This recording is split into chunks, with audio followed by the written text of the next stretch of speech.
Hello, I want to welcome you to the Area 6 virtual conference that we're doing today. My name is John Harland. I am the Area 6 representative. I have the privilege of representing Area 6 on the IRTA Board of Directors. To give you a little information about IRTA, IRTA has approximately 90 some units across the state of Illinois. We have 18 regions and we have 6 areas. Area 6 is the most southern of the areas in Illinois. And quite honestly, if we got any further south, we would all be saying y'all to each other. We have 22 units in southern Illinois, and they start from the East St. Louis area and go clear to the southern end of the state. To start our program off today, we want to give away some money to all of you that are involved. If you are pre-registered, we will be spinning a wheel 4 different times during the meeting.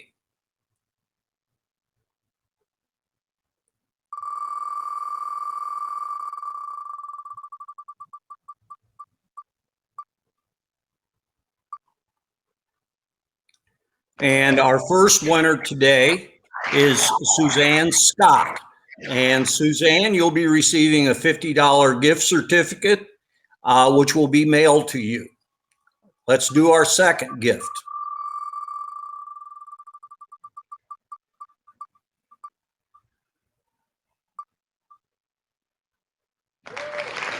Our second one is Laura Jones. And Laura, you will be receiving a $50 gift certificate. Those will all be mailed to you.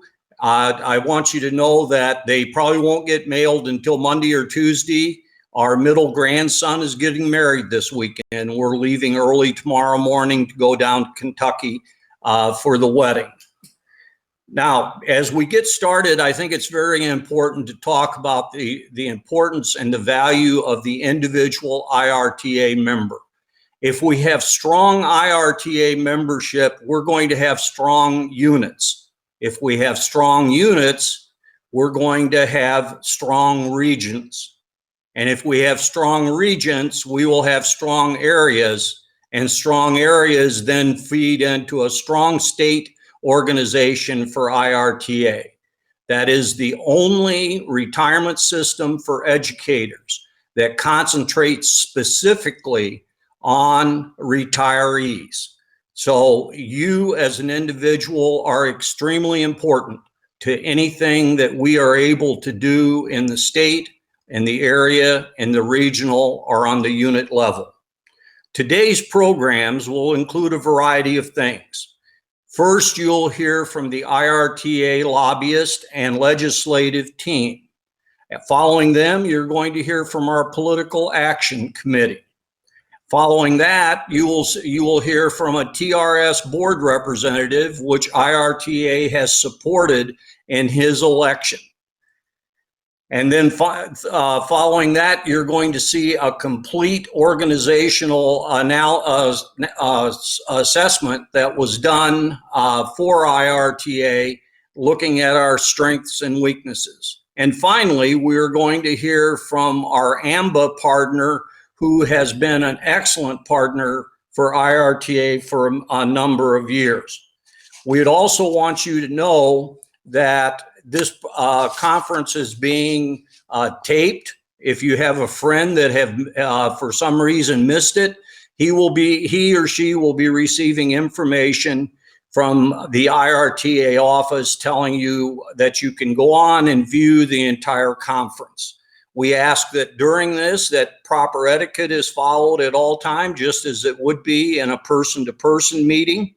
If you have questions that would come up at any time, you can go to the right side of your screen and go to either the chat option or the question and answer option and enter whatever your questions happen to be, and the presenter will then respond to that at a later time. Some of you on your devices will also have a raised hand option. If you have a raised hand option on your computer and you click on that, our host for the air meet will call you up on stage where you can personally ask that question. Finally, at the very bottom of your screen, you will see that there is a closed caption option that you will have that you can click on if you're having difficulty hearing at any time. This closed caption option is approximately 90% effective when it's being used. And all you need to do is click on it and then toggle it to an on position. At this time, I would like to introduce our IRTA president, who has held IRTA together with a number of meetings, virtual meetings that have gone on during the year. And that president is John Flaherty. And thank you, John, for all you have done.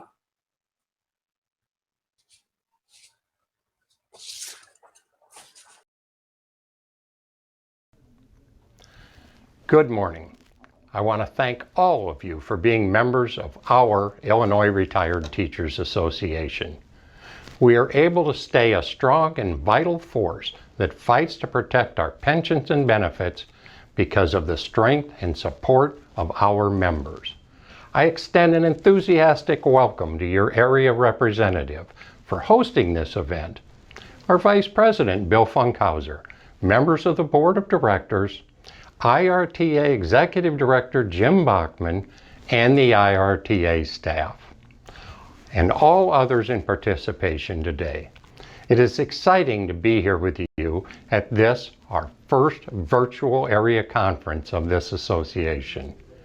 Because this has been a year filled with unprecedented experiences and challenges for countless organizations, many of you may be wondering how our association is doing. Therefore, I want to begin the conference by first assuring all of you that the association is strong and secure. Here are a couple examples. Membership continues to steadily increase. During the past 5 years, the IRTA has outperformed peer associations who reported just 2% growth. Our association performed at 7% growth. The national median performance was 5% growth. Our renewal rate is statistically significant. In each of the last 5 years, the association experienced 90% retention. The mean renewal rate for individual membership associations is 78% nationwide. Today, we are more than 39,000 members. Membership growth and renewal success is attributed to systemic membership changes made by the membership committee led by our committee chair, Mike Schmidt, with the assistance of the Director of Marketing and Membership, Nathan Mihelich. It is important that I point out that these successes are especially noteworthy given that the association is impacted with a passing of approximately 80 members every month. The member loss is a sobering fact and demonstrates that our commitment and investment in membership efforts cannot be underscored strongly enough and must continue. The association is financially strong thanks to skilled fiscal management by the Board of Directors and Executive Director Jim Bachman. The association reports close to $2 million in total equity as of today. In 2020, donations to the foundation exceeded all previous years on record at $360,000. This was up from $293,000 in 2019 and $320,000 in 2018. Programs supported included grants to current teachers, scholarships, and housing assistance. In the election year that was 2020, the Political Action Committee's income and political donations equaled approximately $75,000 each. Total expenses were $123,000. Membership in the $1 per month PAC donation program is at 5,526 members. We eagerly encourage everyone to join. The amount in the Legal Defense Fund was at $153,000 as of December. With all of our external challenges, the Association, Foundation, and Political Action Committee each continue to fulfill their missions at every level. We have fulfilled these purposes with a combination of new practices, agility, and with fortitude for success. Two of our most recent great achievements were, one, the successful virtual mentoring program. The virtual mentoring program, executed by Jim Bachman and the association staff, matched any Illinois student with a retired mentoree and tutor during the early months of the pandemic when school was at home and both teacher and student were new to learning virtually. The program was offered free of charge to students of any level of assistance. The program was a tremendous success, and the association received exceptional media exposure for our selfless retiree volunteers who gave countless hours during a period of great need. Second was the We Care program, in collaboration with AARP to let our members, many of whom were homebound, know that they are cared for and thought of during the most anxious early months of the pandemic. The association reached out via Facebook and email for this popular program, and we hosted a virtual webinar to offer support and listen to their stories. All were very well received and appreciated. It is clear that the pandemic brought about changes to how our organization operates. I am proud and thankful to see how smoothly we were able to roll out our virtual meetings, to get work done via telework, and to perform with flexibility while adjusting many activities conducted by the association. There may even be more changes required in the future, however.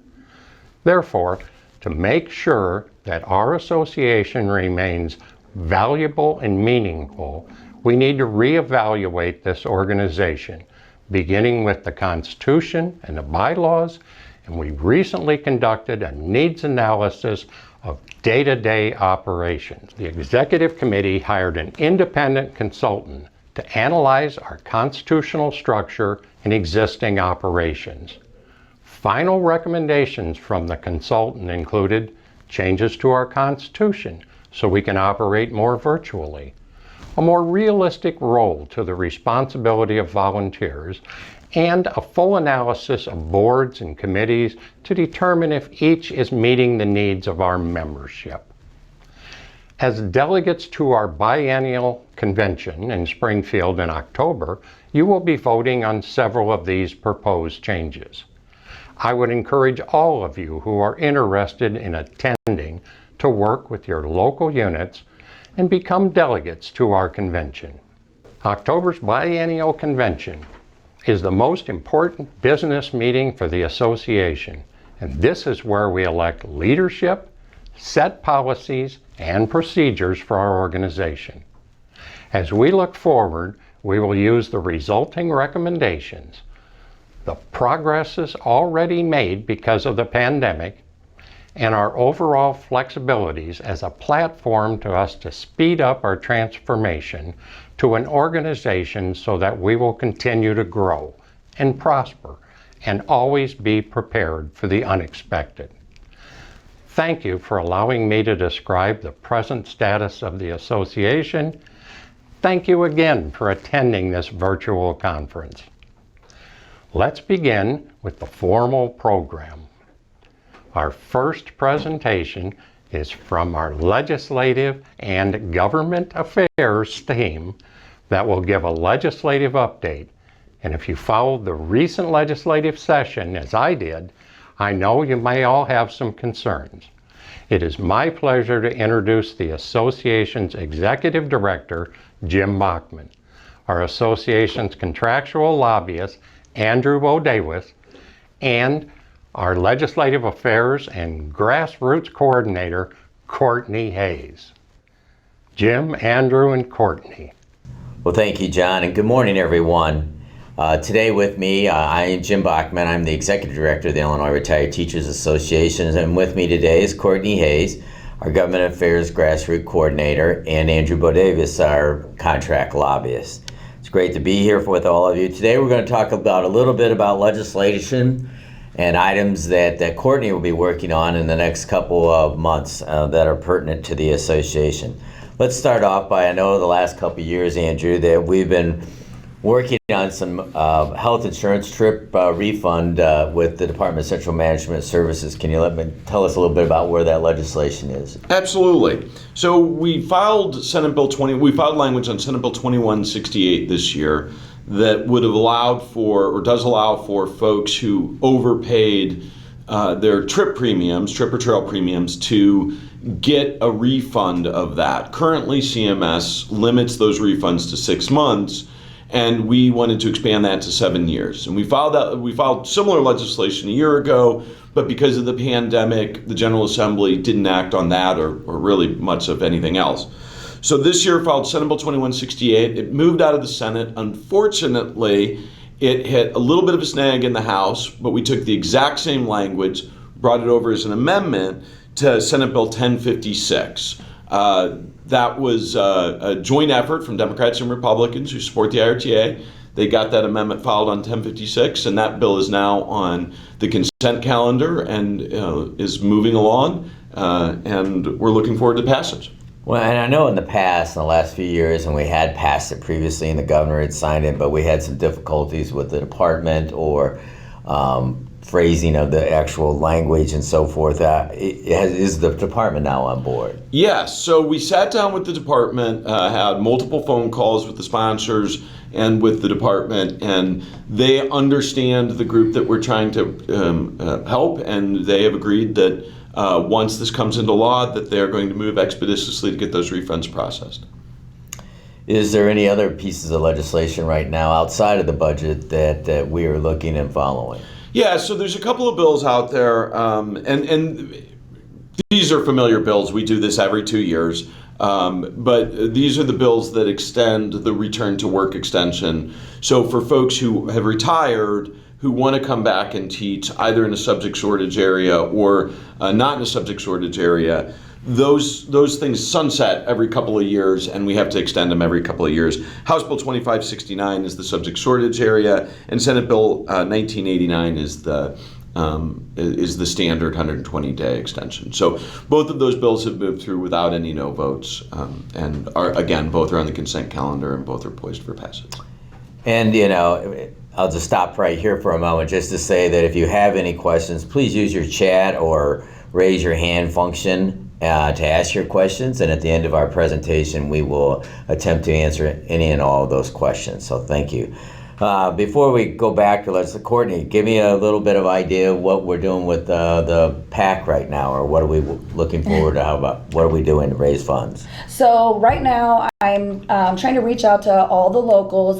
We are asking for our 2021 IRTA convention. If you can donate anything, any item, they could be monetary donations. So I'm trying to get all of that in order so we can have money for the PAC.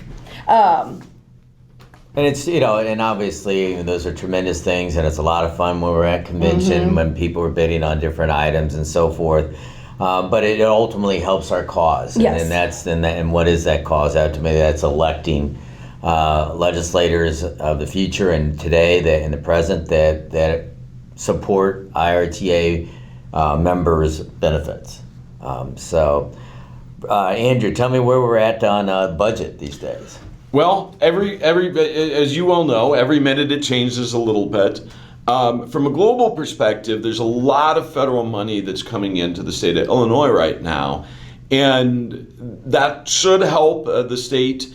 As everybody knows, the state of Illinois has a long history of having budget woes. The federal money should help, but an interesting thing about the federal money is it's one time, so they can't build it into the budget and increase future year spendings. And the other thing is that it comes with a lot of limitations that are set by the federal government on how it can be spent. It's supposed to be being spent to improve infrastructure, going to school districts to help with them increase and respond to sort of the last couple of years of pandemic impact. do more tutoring, more summer school, things like that. So the federal money is helping a little bit. From our perspective, from the IRTA's perspective, we haven't seen any proposals except for full funding for the trip and trail program, so that's critical.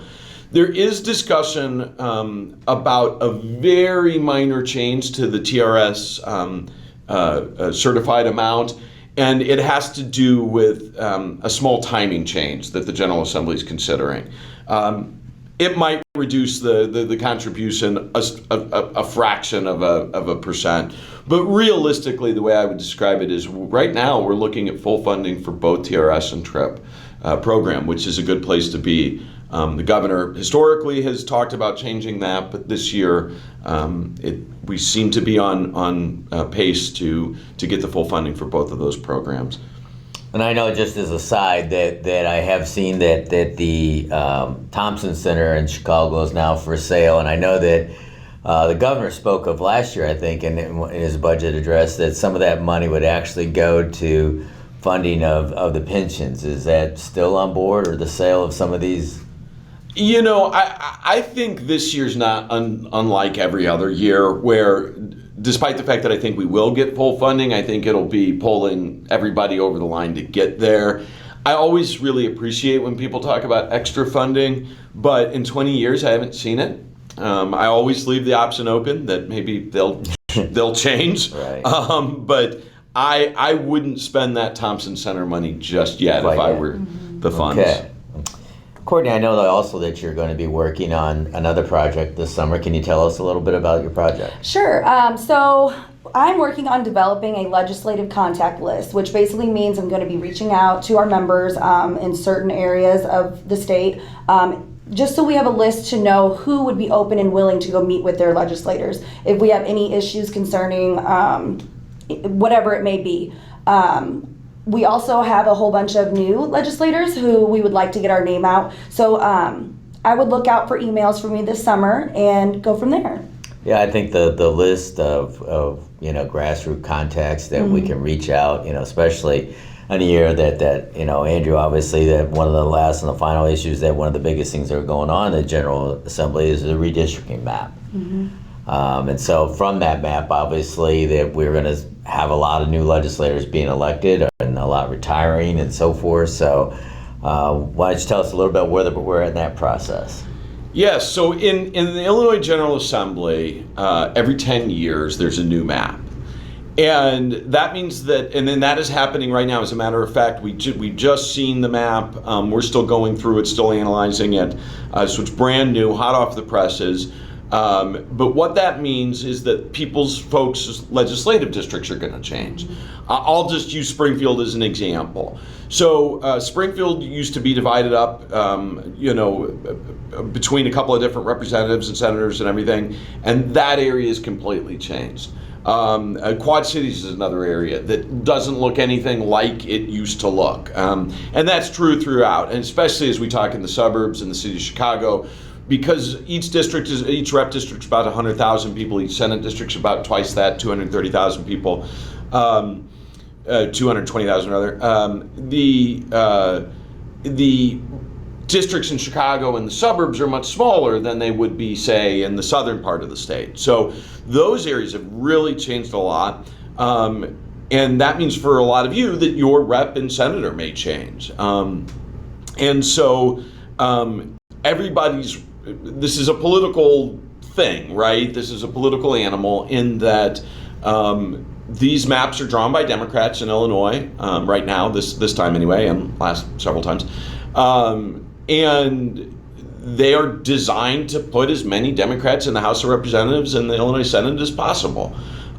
So there's a lot of political angst. Having said that, that doesn't mean that every Democrat in the House or Senate is necessarily going to be happy with this. So there's a lot of data that's going to be coming out. There'll be a lot of lawsuits on all of this. At this point, all we have are proposals, but it'll certainly be an issue that really impacts every one of our members.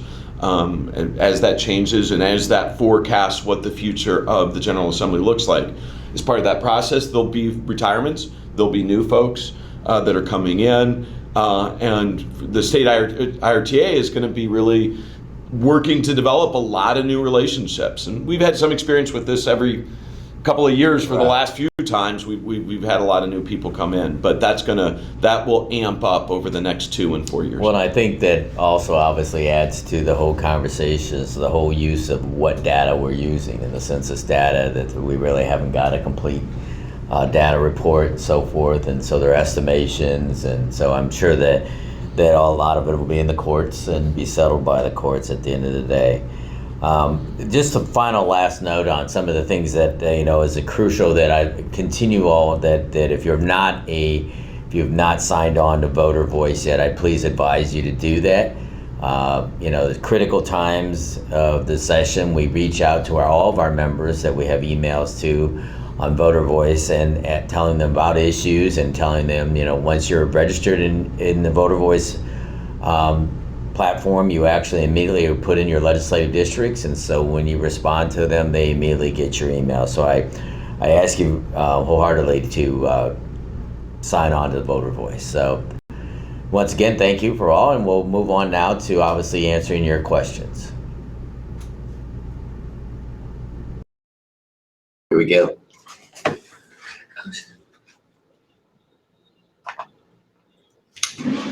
Good morning, everyone. It's a pleasure to be with you today. We have just a few questions here, but first of all, Courtney, why don't you provide us, since it's been a couple weeks since we did our taping, an update on the IRTA PAC auction? So far, it's going pretty well. I would love to hear from more units. I know that you guys are starting to meet and discuss what you guys would be able to donate. To make this auction a success, local unit participation is greatly appreciated and definitely needed. If your unit is able to provide an auction item or a monetary donation, I would love to hear from you no later than August 20th. If it is a monetary donation, it will go directly to the IRTA PAC fund. I will send out a reminder soon, which will have all the details you would need to know, and my email as well, and our office phone number if you don't already have that. So thank you. You're welcome. Andrew, I know that the General Assembly was in last week doing a few cleanup things that they didn't get finished during the session time. Can you just give us a little bit of a report on that? Yeah, so the General Assembly came in for a somewhat rare, somewhat unexpected overtime session last week. They were in for 2 days. They didn't get everything done that they wanted to get done. I think the big outstanding issue is tweaking and doing some changes on utilities and energy production in the state of Illinois. So that's still outstanding. We anticipate they'll probably be back in sometime in the middle to the end of July for maybe another day or two. I don't think anything that they're talking about is going to impact us as an organization or the members. They're not talking about pensions or healthcare or any of those issues, but yeah. Okay. Question we had the other day regarding the redistricting map or whatever, that obviously that the Republicans had filed a lawsuit. Can you provide us any insight on that? Yeah, so just kind of going back, we do the map every 10 years. We're in that phase of it. The Republicans have filed a lawsuit, and actually a community group representing Latino and Latina members also filed a lawsuit as well. So two groups that may not historically line up, but both had the same view on this particular map.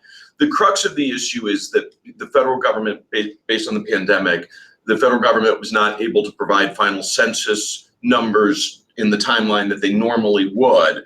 So this map that's currently been proposed, passed, and signed by the governor is not based on census data. It's based on some other, what they call ACS data, but basically less reliable data than the census. This is the first time this question has really come up in Illinois. I think it was asked at one of our meetings, are the Republicans and the other groups going to be successful in this? I'll remind everybody that every 10 years when we go through this process, there's always lawsuits. They're typically not successful, but this one's probably got a better chance than some of the historic lawsuits. So we're going to be continuing to keep a close eye on that. Okay. And one of the other things, obviously, we went through a session for the first time of having several new leaders, not even, in the sense of not having speaker Madigan. Can you provide us a little bit of how you thought or insight that you thought about how session went with the new leaders? Yeah, that's absolutely right. In the Senate, we've got President Don Harmon really came in right at the start of the pandemic, which was kind of an on year. So not a whole lot of experience there for his first year. So in all intents and purposes, this was his first year. Same thing with Senate Minority Leader McConkey came in during the pandemic. So this was definitely his first year. Speaker Chris Welch took over after Madigan, who served 37 years in that position. So a lot of changeover. It's a little too early to call on exactly how this is going to play out. I think one thing we've seen a leadership style in the General Assembly that's less top down and more ground up. So we're definitely seeing some changes, whether they stick, and what that produces. I think we'll have the next year or two to better analyze. Okay, well, thank you for your participation, and it's my pleasure to introduce Ed Woolley, who is the Political Action Committee Chairman. And Ed, take it away.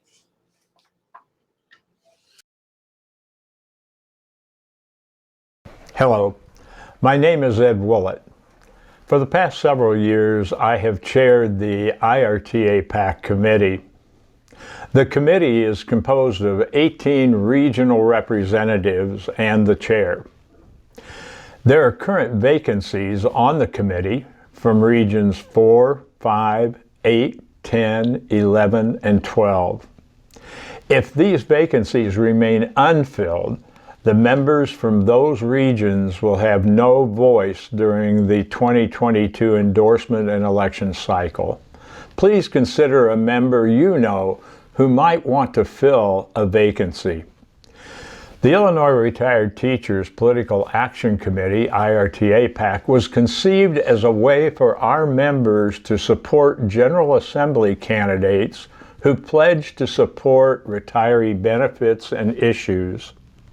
Candidates for governor were later added to those eligible for IRTA PAC endorsement. Endorsements are based on supportive issues, and no consideration is given to political party or other non-member issues. To be considered for endorsement, a candidate must complete a questionnaire developed by the PAC committee with cooperation from the IRTA staff.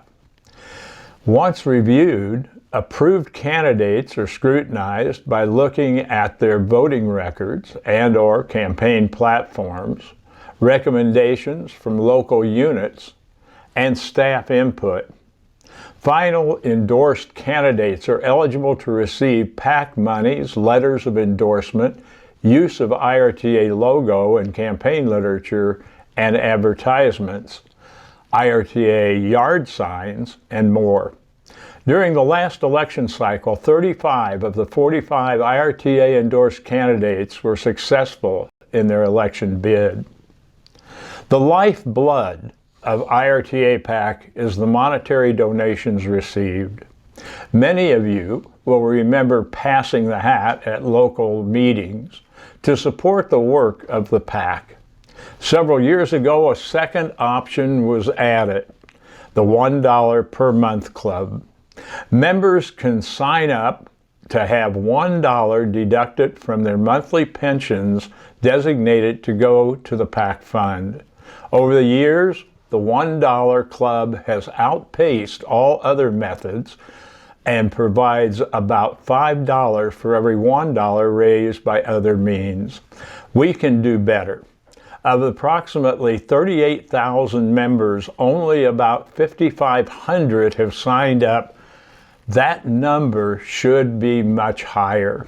And as area representatives, you can help and be our biggest cheerleaders.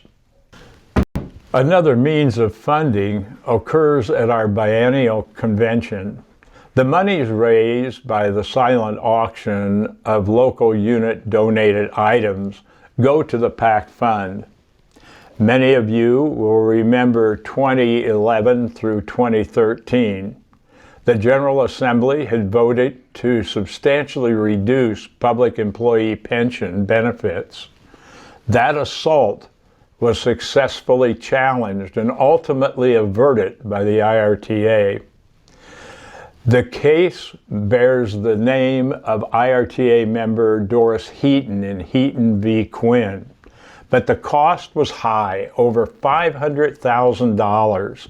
Supporting IRTA PAC $1 per month club can help save us expensive litigation and years of uncertainty by helping to elect those who in turn will support us. Please help us by asking each member in your area to join the PAC fund and each local to support the biennial raffle. Thank you for inviting me to your area conference, and I'm open to any questions.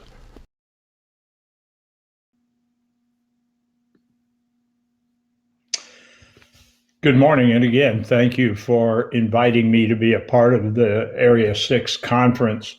I'm looking to see if there's any questions about the PAC. I don't see any right now.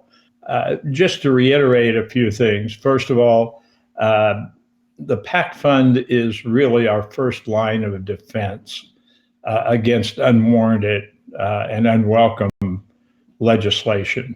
If we can avert the legislation, that means that we don't have to litigate it in court. And as the video said, that's a very expensive proposition. A couple of other things, of course, well, before I leave that, right now, about 14% of all members belong to the IRT PAC. And so please help us to grow that. The good news for Area 6 is you're not in that list that we do not have a member on the PAC. Regions 15 and 16 and 18 have representation. So appreciate all those who serve in that capacity. Again, reiterating what I know Courtney has said and I said in the video, please support the auction at the conference. If you haven't been to the conference, please come, number one. And number two, as the people go through the hall and they see those baskets and they see what's regionally available in those regions, it often attracts them to, if they're in Southern Illinois, go to Northern Illinois. If they're in Northern Illinois, go to Southern Illinois. And of course, you're always welcome in Central Illinois. With that, and seeing no questions, it's my honor to introduce Larry Pfeiffer and Doug Strand. Larry and Doug represent us on the TRS board, do a great job and appreciate very much. In fact, every month, I appreciate very much what they do. So without further ado, Larry and Doug.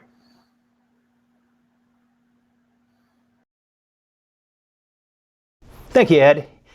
Hi, friends. It's good to be back with you, even if virtually. I do miss the days of the face-to-face meetings, but until that happens, I guess we're going to rely on these and social distancing and getting vaxxed up. So that there is an end in sight. I truly believe that. So, well, let's go over a few numbers today as we talk about an update on your pension system. And I want to thank my friend and communication director, Dave Urbanik at TRS, for getting me the numbers, and there's lots and lots of them. So let's get started. Unfortunately, we're going to start with kind of a somber and a sad statistic. To date, we've lost 416 members, both active and annuitants, due to the virus. And I hope you share with me just a brief moment of silence and keeping their memory and their spirit alive in our hearts. It is sad that this pandemic has had such a large impact on us all. Let's talk a little bit more about the hard numbers of TRS. You can take a look at what our finances were, just a whisker under $60 billion. Keep in mind this was fiscal year numbers. They're showing $54.9 billion. You'll see here in just a bit that the numbers over the last 16 months have been literally all over the board. Revenue this year was about $6.2 billion. Our benefits paid out, and this is the part that you're interested in. Your monthly checks have come, and they're over $7 billion. Investment returns just for the fiscal year, net of fees, was just a little bit over 0.5%. But we'll talk more about that later. Let's skip down to our funding status. We're around 40.5%. Yes, that's low, but that number has been pretty static for about the last 20 years. We're still a very, very large pension system. Let's talk about our membership. What makes up a TRS member? You'll see it's about a third between actives, inactives, and folks like us, benefit recipients. The average pension paid out is about $60,000. Now, let's break down membership breakdown a little farther. We're all active, we're all Tier 1 members. You're noticing that there are more and more Tier 2 members. And it looks like just in about 3-4 years, we're going to be about 50-50 split between the Tier 1 and the Tier 2 members. But at the same time, I know you're interested in just the Tier 1, our current benefits. I would show you that we have an active member out there still teaching in the classroom at 81 years of age, and that makes me smile. We see that our oldest TRS retiree is 109 years of age, and then there's a few other numbers in there for you to skim through. Let's talk a little bit about what happened in 2020 and the challenges and how TRS responded to them. Top line, bold, underlined, TRS member services were unaffected. And that is incredible given the circumstances we had as TRS. Their staff did a significant amount of work from home, but yet unaffected membership benefits were processed. In addition to that, we had an increase in claims. More and more people left the profession of teaching and retired. It looks like it was up 3,600, or they processed 3,600 claims. And they still continue to take phone calls, do staffing, meetings, weekly gatherings. I've got to give the staff at TRS a great deal of credit from what my perspective as a trustee has been.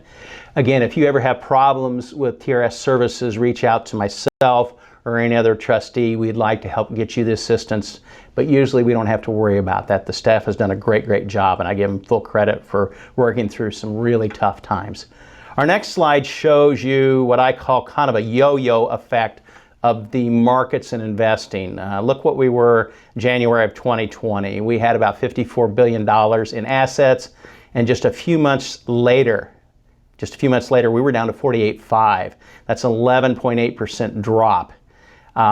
We were concerned, but at the same time, I think you'll see a little bit later on, our investments are so diversified and so focused on having upcycle, meaning when the market's good, versus down cycle, we can make money going both directions, or at least minimize those losses. Later that summer, we were at 51.6.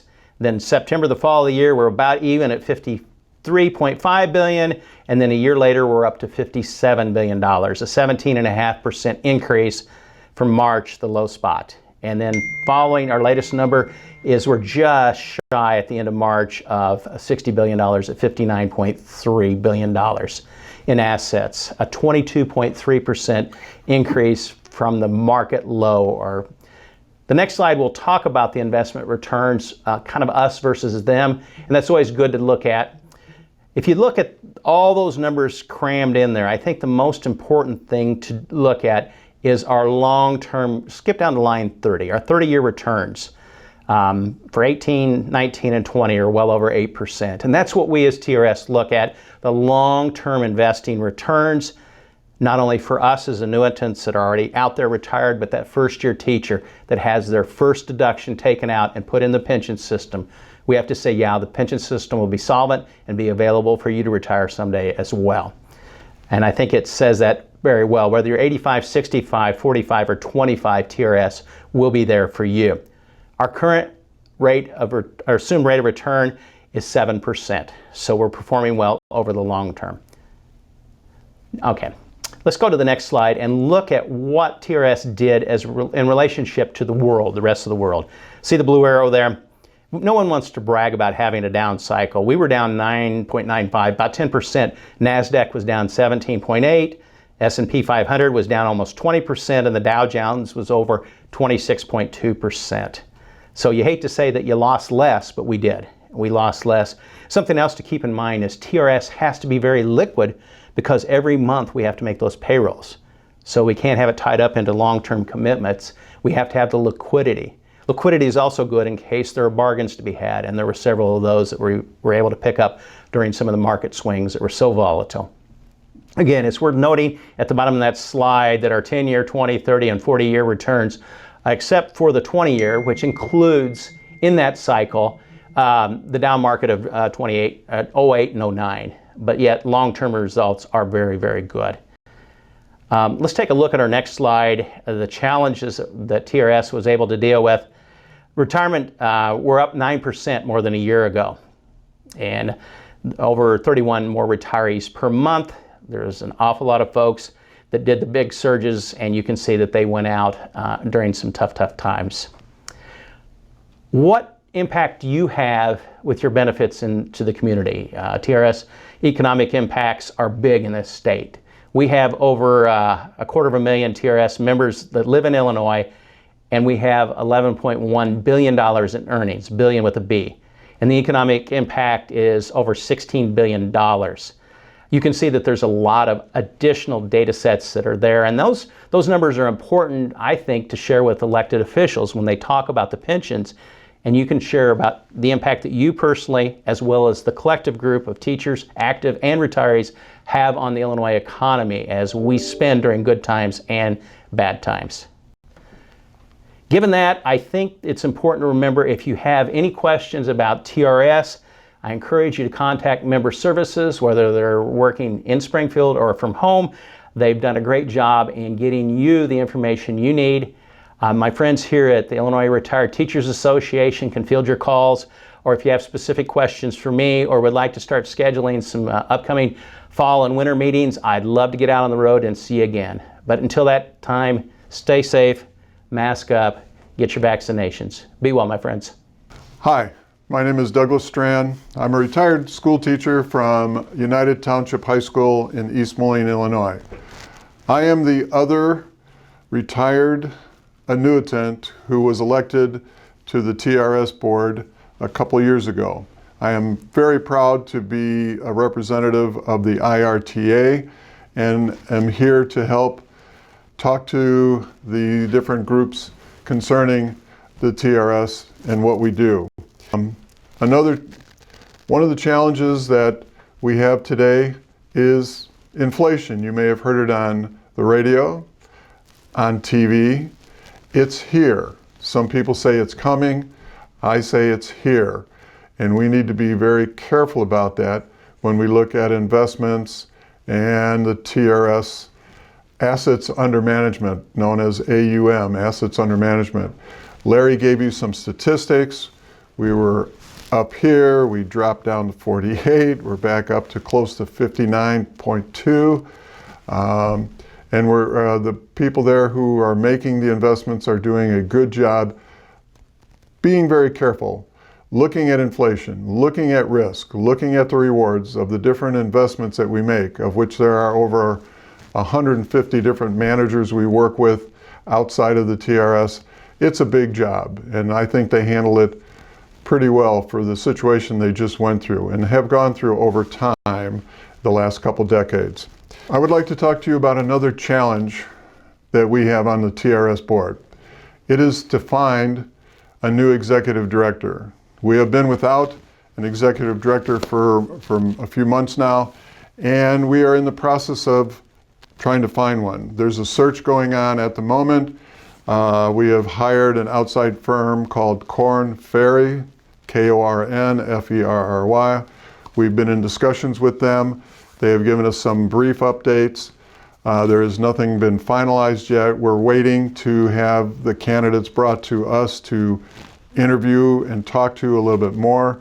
And what I'm personally looking for is someone who can understand, of course, your investments, all the different indexes, the accounting background. There's also something to be said about marketing, communications, but I believe that they I believe the person should be well versed in the accounting and finance area and have an understanding of people, because the TRS is a people job.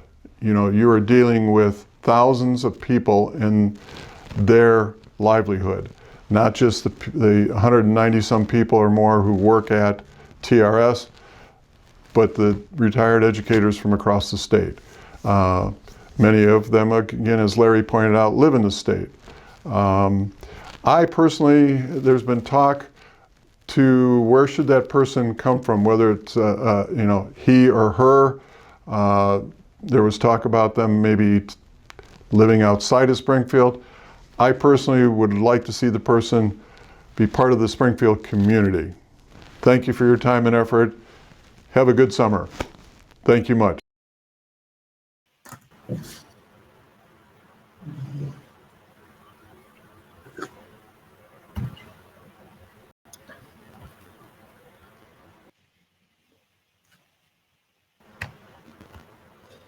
Larry.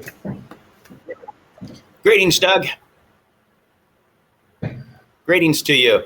I'm looking over on the side of the screen. I'm not seeing any questions yet. Any updates or thoughts for our participants?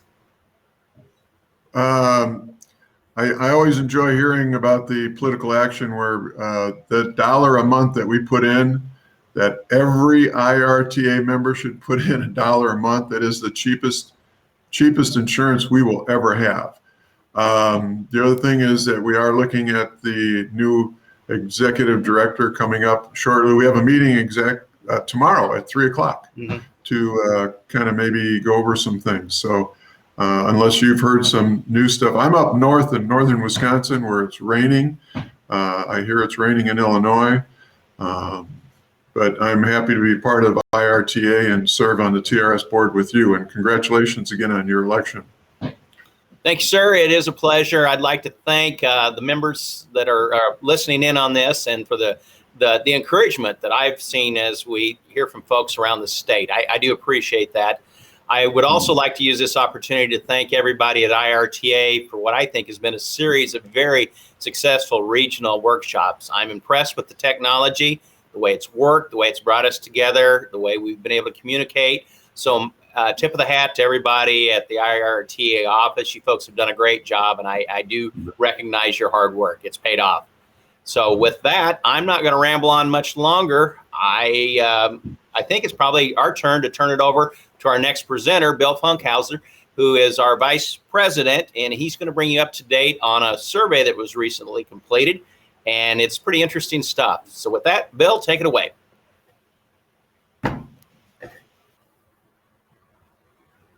Good morning, everyone. The past 15 months exacerbated present challenges for many organizations, including the Illinois Retired Teachers Association. Local units have not been able to meet. Area representatives and regional directors have not been able to visit their units. The IRTA Board of Directors, the Executive Committee, and the standing committees have not been able to meet in person. We have all learned about Zoom meetings, and while it's a good way to take care of business, you miss out on the personal interactions. We have all had to make changes in the way we do things, and this includes the Illinois Retired Teachers Association. With the forced necessity to think about how we do things, it was felt that this would be a good time to take a hard look at our organization. We decided to contract with a consulting firm to do a review of all aspects of IRTA.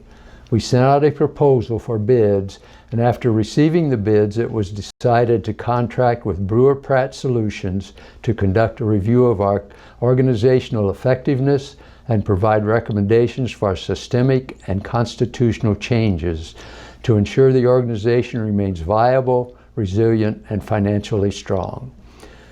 To accomplish this, Brewer Pratt used the following processes. First, data-based assessment of relevant materials such as the IRTA Constitution and bylaws. A Zoom-based kickoff meeting with senior staff members.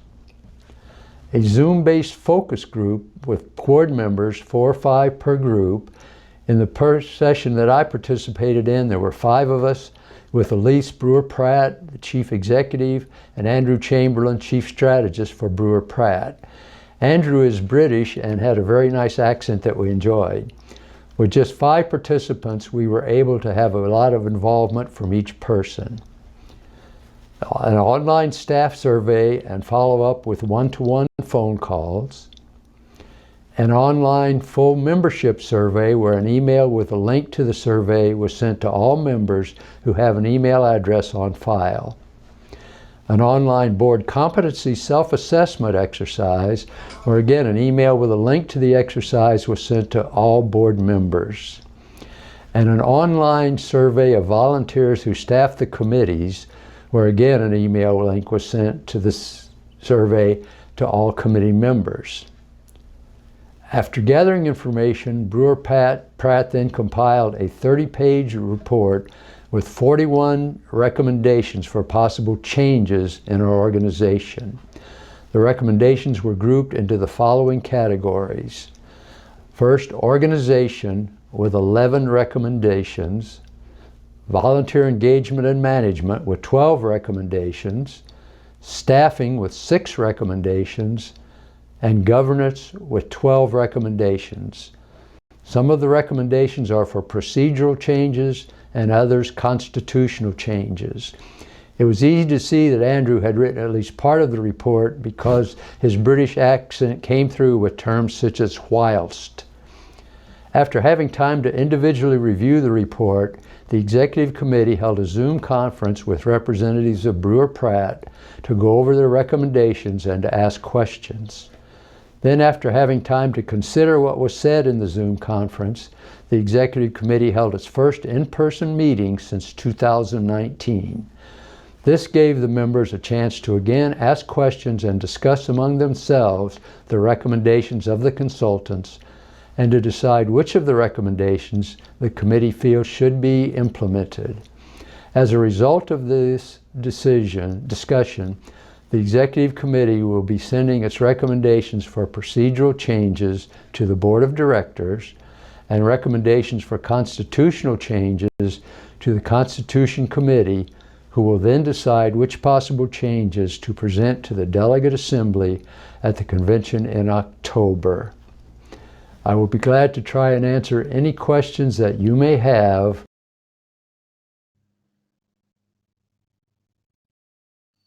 Morning again, everyone. I don't see any questions right now.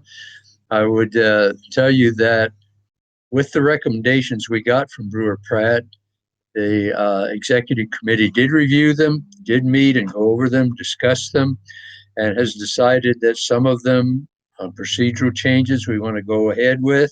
One of the things that we're going to do is we're going to pursue coming up with a strategic plan for our organization, which would give us goals and ways of achieving them for the next 3 years. The Executive Committee has recommended that we do follow through with that. Another thing that we're going to do is procedural for our board meetings where routine matters can be taken care of in what's called a consent agenda, where they are simply consented to unless someone wants to discuss them in detail. Other things are ones that would require constitutional changes. These are being sent to the Constitution Committee, which is going to meet on July 7th. We'll then consider them, decide which of those we might want to pursue at this time, and present those as recommendations to the delegates at the convention in October. So, please consider joining us at the convention. Check with your unit and see about becoming a delegate and attending and taking part in making the decisions that are there. Some of the recommendations we simply said, are not going to work for us or are not something we want to do. For example, one of the recommendations is that we consider no longer owning property such as our office building. Well, that of course is owned by the foundation, not the association. But even so, we feel that is not something we want to do. We want to continue with our ownership of the building by the foundation. We've got recently a new lease for a tenant for 7 years, so it is a good idea to keep on there. Not seeing any other questions, I would mention that, we've all missed the chance to get together and meet in person. The Air Meet here has been a good way to do the conferences since we couldn't get together. I would encourage all of you, when this presentations are over, stay on and interact with the other people who are on with us today.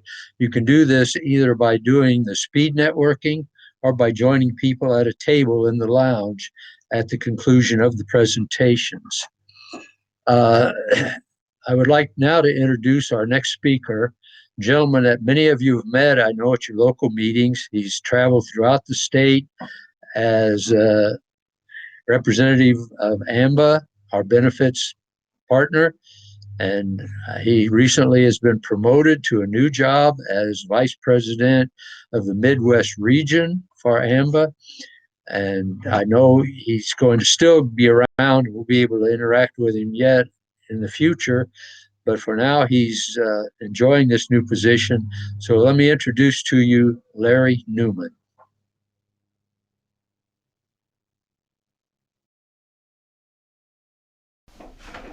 Good morning to all Illinois Retired Teacher Association members.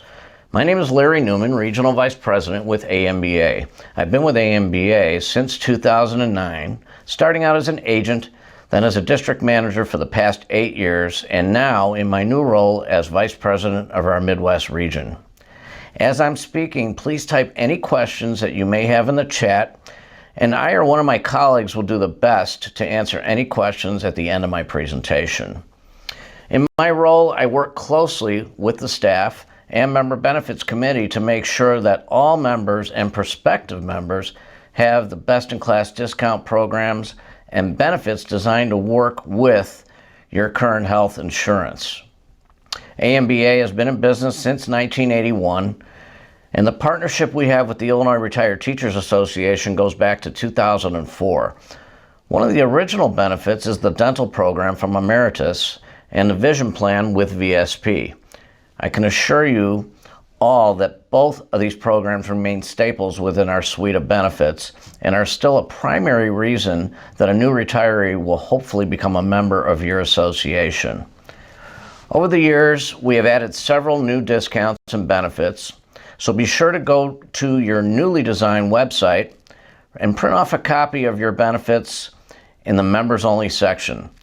There you will find two of our newest programs, the Children's Whole Life from Mutual of Omaha and the Fixed Indexed Annuity program from Emeritus.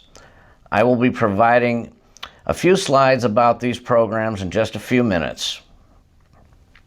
I'll also provide you with the contact information of our Illinois District Managers Nancy Kramer and Gary DeVito. Each of these individuals will be excellent contacts for you to discuss any new programs that you or your family members might have interest in. We will also provide you with a direct QR code so you can request a benefits review via Zoom or in person as we get back to some level of normal. This is something that we have done with thousands of members throughout the crazy year of 2020. We feel you will find this to be an educational and valuable experience.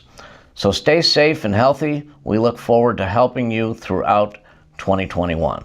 Thank you.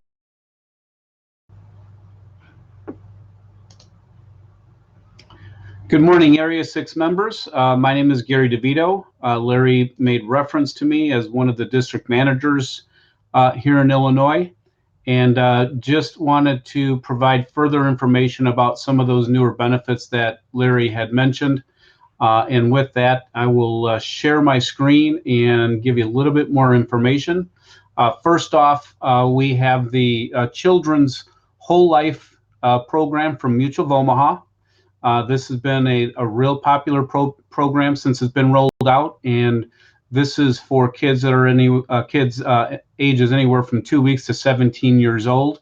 A lot of retirees are buying this as a gift for their grandkids and nieces and nephews and what have you. It's a great program. It is whole life. It's a great value. There's no medical exam, just a couple health questions. It does build cash value, and it is guaranteed to age 100. What's nice about it is, again, it is a tremendous value. Just to give you an example, for kids anywhere from 2 weeks to 4 years old, it's about $220 per year for a $50,000 benefit. And that would take almost 250 years to pay into that to earn or get to that benefit level. So that really is a great, great value. A couple other nice things about this. It has a guaranteed insurability rider to it, which means as that child matures and their health changes, doesn't matter as far as this program goes, they can buy more coverage at certain life events, such as getting married, the purchase of a home, having a child, and certain ages. They can buy more coverage without showing any evidence of insurability. So it locks in their health. Again, it's a great program from a value standpoint, and it locks in their health also. Well, you know, it's really given, that's a tremendous gift to give to folks. In addition to that, Larry had mentioned the new program. It's a fixed indexed annuity. One of the concerns that we hear from retirees is the possibility of outliving the savings that they've put away, the nest egg, and certainly with the stock market doing as well as it has been for the last number of years, there is a pretty good concern that something is going to change, and it's not a matter of if, it's just a matter of when. And we're hearing that people don't want to take that kind of a risk at this point. So this is again, it's a fixed index annuity from Emeritus. That is the same company that brings you your dental benefits. It does provide a lifetime of income and safety. It allows you to take advantage of the stock market as it's going up. But when there's a drop, you are guaranteed to never, ever lose money.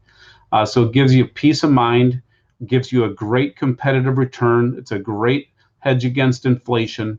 There's just a tremendous amount of advantages to it. And of course, Emeritus is an A+ rated carrier. They've been around for over 130 years. So they have been through World War I, the Spanish pandemic. They've been through World War II, Korean War, Vietnam War, and the most recent pandemic. And again, they are still A+ rated. We've seen a lot of retirees moving their money into this because they want a safe haven for their money. They want to know that they're going to get a good return, but that they're not going to lose money. So it has the best of all those worlds. With this, there is no underwriting with this program. This can take qualified and non-qualified monies, meaning IRA type and non-IRA type money. It does give you good liquidity options, and it is long-term care friendly also. So if you're interested in exploring more about how this program works, we would encourage you to raise your hand one way or another. One of the ways that you can do that is simply by taking your smartphone and hovering it over this QR code, and that'll bring you to an AMBA website where you can request more information. And I'll also mention that we're happy to present at your unit meetings, whether that's virtual or whether that's in person. We're happy to do it either way. And lastly, just want to mention Mrs. Jones had a third grade class, and she was bringing them in from recess. And there was Johnny, and she said, "Johnny, I thought I told you to go to the end of the line." And Johnny said, "Well, I did, but there was already somebody there." With that, I will hand this back over to our Area 6 rep, John Harland. John, take it away. Thank you, Gary. As we've had a lot of information in the last hour and 15, 16 minutes, and we've received a bunch of information. IRTA will be posting on its and sending to all Area 6 IRTA members a copy of our meeting today. And I hope that if you know someone that missed the meeting that would like to get into some information, to please check that out and listen to it. as we get ready to end our meeting today, I wanted to do some thank yous. I want to thank our regional directors, Mary May, Region 15 Director, Diane Kunkel, our Region 16 Regional Director, and Nadine York, our Region 18 Director. And we appreciate their work. We also appreciate the work of all unit presidents, vice presidents, treasurers, secretaries, and all other volunteers at the unit level.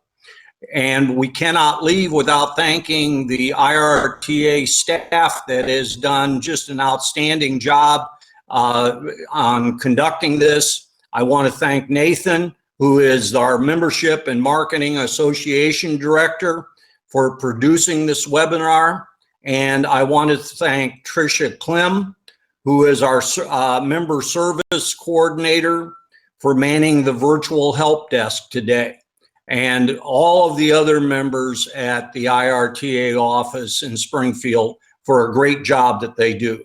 Nathan, we're at a time, we still have two $50 certificates available. If you would spin our wheel so we can provide it to our third and fourth place winner now.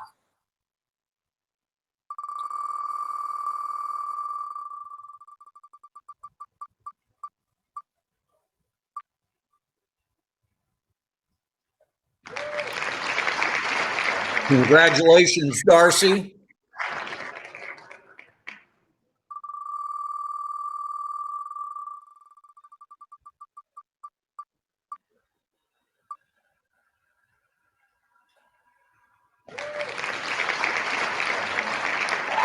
Congratulations, Gayla.